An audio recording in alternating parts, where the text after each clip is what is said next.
William Shakespeare, the greatest writer in the English language.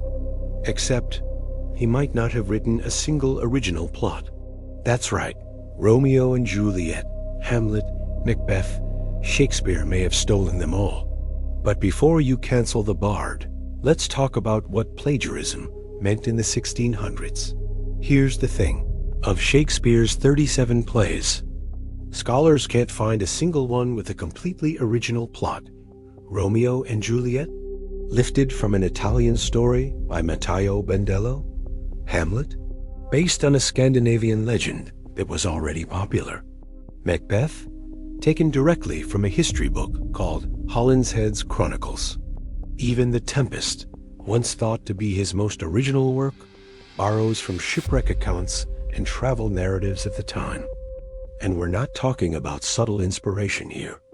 We're talking about entire storylines, character names, plot points, sometimes even dialogue, copied almost word for word from other sources.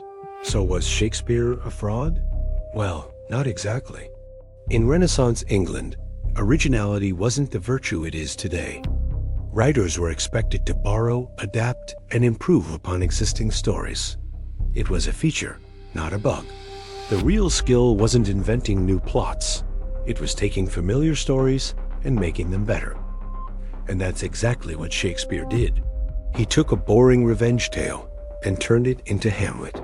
He found a dry historical account of a Scottish king and transformed it into Macbeth. Romeo and Juliet wasn't even the first English version of that story, but Shakespeare's is the only one anyone remembers. Think of it this way. Shakespeare was less like a novelist inventing stories from scratch and more like a modern filmmaker adapting books into movies. Nobody accuses filmmakers of plagiarism for adapting source material. We judge them on execution. What made Shakespeare a genius wasn't his plots. It was his language, his characters, his poetry, his understanding of human nature. He took stories everyone knew and made them unforgettable. So did Shakespeare plagiarize? By modern standards, absolutely.